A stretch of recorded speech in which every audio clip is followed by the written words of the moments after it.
In today's video, I'm going to show you how to find one of the most delicious, highly sought after, and elusive mushrooms that you can forage out in the woods. I've been searching for these things since I was a little kid, hunting them with my dad.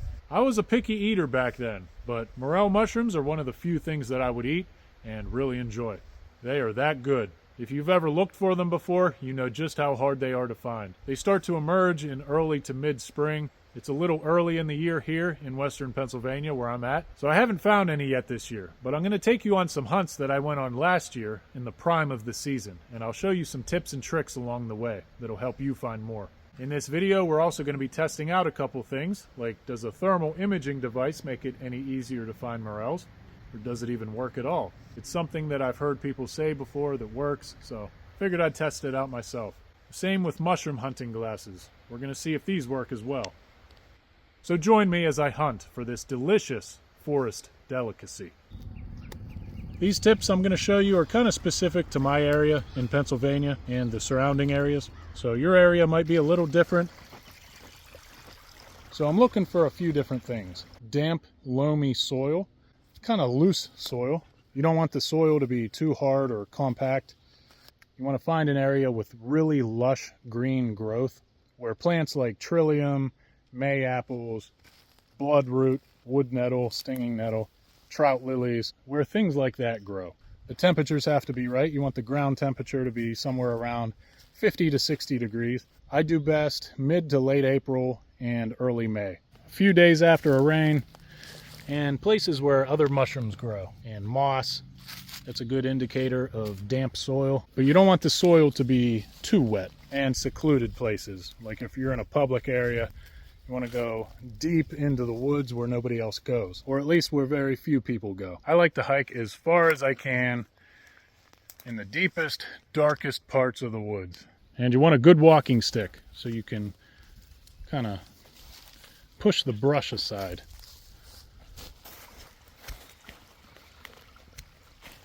Places I like to look are creek banks or river banks where all the spores have washed down the hillsides and they kind of collect in those areas. Plus the ground usually stays damp in those areas.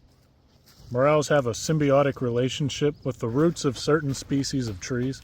They obtain carbohydrates and nutrients from them, while the tree benefits from the added moisture and nutrients that the morel's mycelium pulls up from the ground, that the tree's roots have a hard time reaching. So they exchange resources.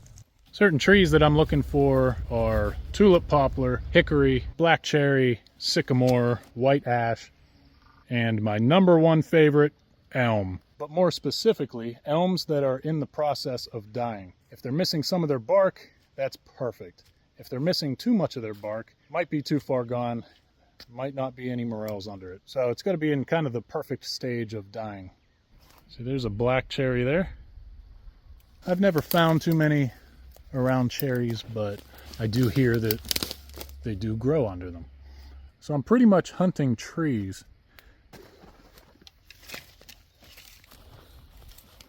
The other nice thing about them is they come up usually in the same spots year after year. Not forever though. There's one spot I know where I've been finding them for 10 to 15 years. They used to produce a lot more back then, but I do still find a few to this day. But sometimes they'll grow under a certain tree until it's dead, and then once it's dead, they won't grow there anymore. Personally, I prefer foraging for chanterelles and chicken of the woods because they're bright orange and you can see them from a mile away. Morels, not so much. You actually got to put the time and effort in and actually hunt the things. You just want to scan the area for trees. That looks like it might be a dying elm. I'm going to check that out. They can be hard to identify by just the bark because they look very similar to other trees.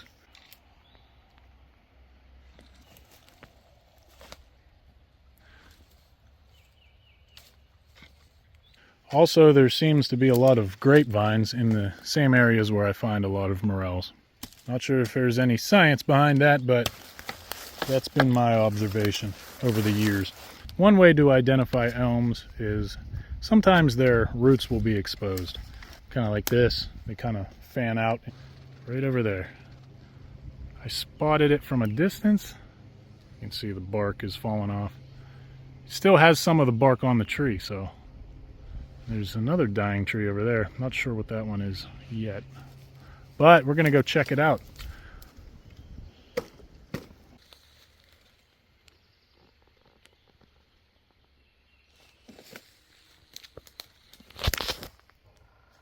And it's looking like we found some morels. Check that out.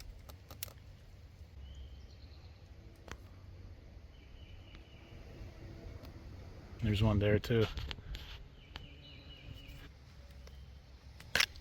So yeah, I'm pretty happy about this. Just want to be very careful not to step on any.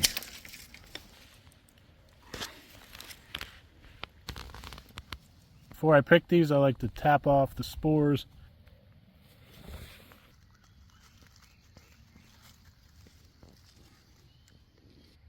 It's an ugly one, but I'll take it.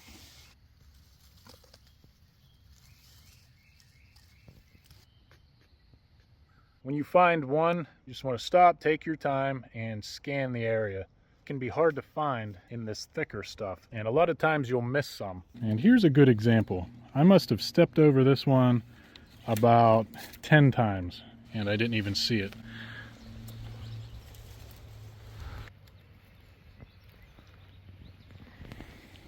When I first started using these glasses, they didn't work like I thought they were going to. They don't make the mushrooms glow or anything like that, but they do help. It does seem to ease up the contrast that's on the forest floor. Just makes it a little easier to see certain things. I need all the help I can get when I'm looking for these things, so I don't mind having them. Most of the time they grow in patches, so usually if there's one, there will be more.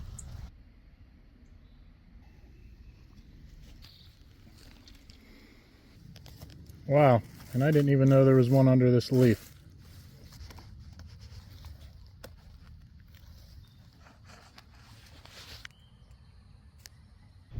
I like to keep them in a mesh bag, so when I carry it around the woods, the spores will fall off and scatter on the ground. There's one over here.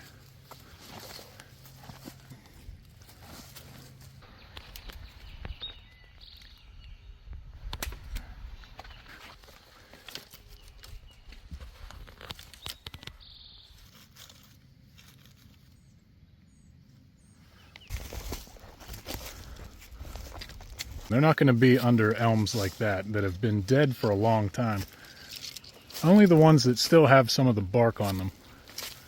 Sometimes I'll hike several miles and I won't find a single mushroom. That's just how it goes.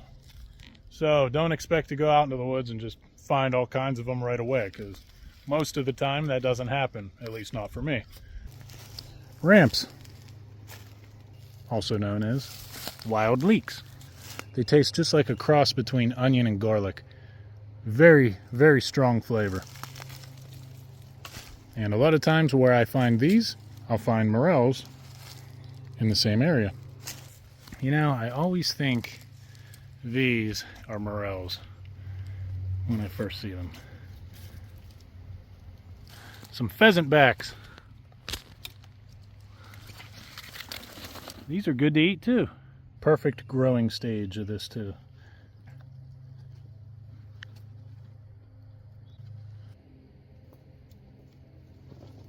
Here's an elm here. You can see how the roots are kind of fanned out above the ground. But this one is alive, so probably not going to find any morels under it. Okay, so there's another dying elm over there. So nothing under that one, but I'm going to keep looking. More pheasant backs.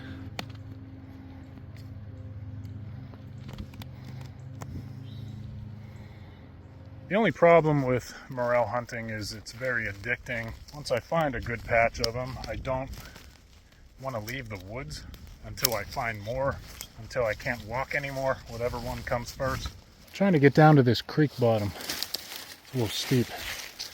I guess I'm going to have to slide down there.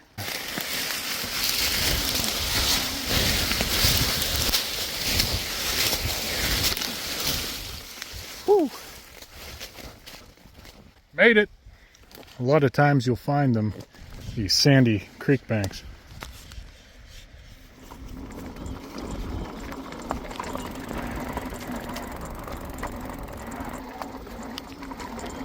All right, so I just saw one right off the trail. Decent sized one. See if you can see that.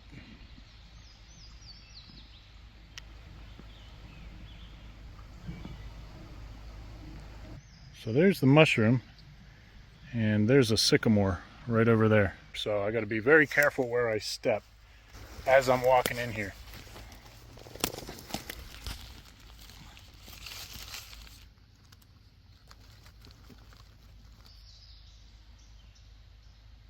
See if I could find any more growing. Found another one about 10 feet away.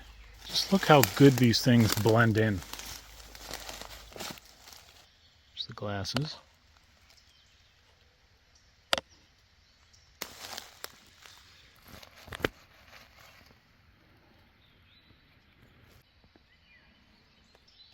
Sycamore.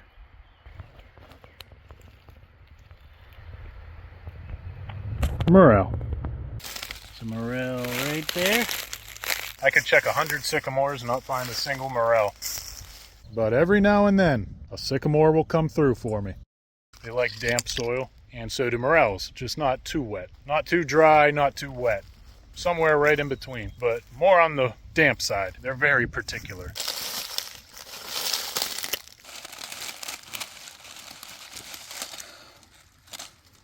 A little overkill, you might say, and you'd probably be right. I just needed an excuse to try out my new knife.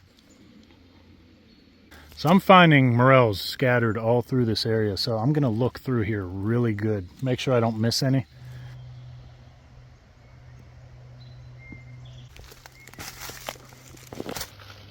You can pull them out of the ground, it doesn't matter. I just like to cut them. That way less dirt will get in my bag. There's got to be more in here somewhere.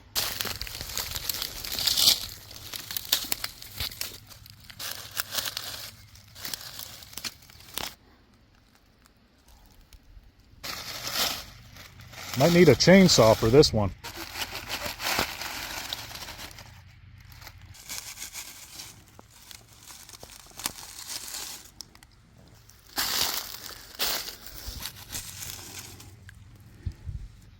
Couple nice ones. Found another one.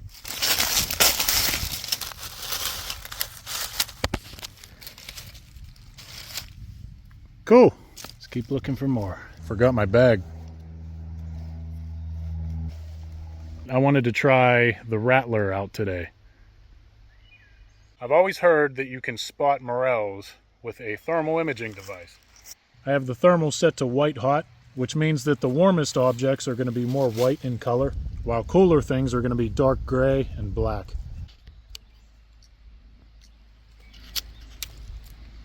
So they definitely show up in the thermal, but they show up as cold instead of warm. There's a morel right in the center of the screen. There's a couple. Can be kind of hard to tell the mushrooms apart though, since there's a lot of things showing up as cold, like a lot of the leaves. Another one here. There's a bunch of them hiding in here. So it's not something I'd rely on, but the thermal does seem to work. The only time I think I'd ever use it would be if I've already found some and I just don't want to miss any. Like more hidden ones I might have a hard time seeing.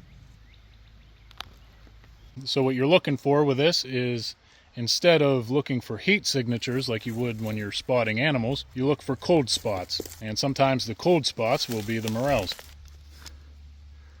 I've walked around this tree at least 6 or 7 times so far, and I keep finding new ones. My problem is when I find a big patch like this, I get all excited and stupid and I just start running, doing laps around the tree. I gotta try and force myself to slow down, especially so I don't step on any. I did that once and haven't forgiven myself since. Possibly the best tasting thing in the woods. I also love to look under apple trees. A lot of times that's where I'll find some.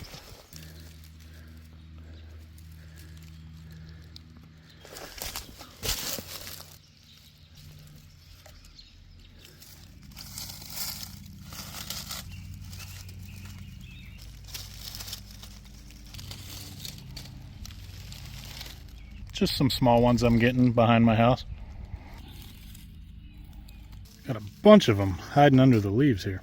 To cook these, I usually just slice them in half after I rinse them off, and you do need to cook them thoroughly before you eat them to cook the toxins out of them because they are poisonous raw. And morels are going to be hollow from the stem to the cap. There's a poisonous look-alike called the false morel, which are not hollow. So just be aware of that and always properly identify your mushrooms. So I'm just going to add some butter to my cast iron skillet. And I like to saute them for about 6 or 7 minutes while flipping them until they're nice golden brown. You can cook them for a few minutes longer if you want to be safe, but that's always been enough for me. I don't like to cook them too long. I'll sprinkle a little sea salt and pepper on them. You can add these to all kinds of things, like steak for example, or just eat them by themselves.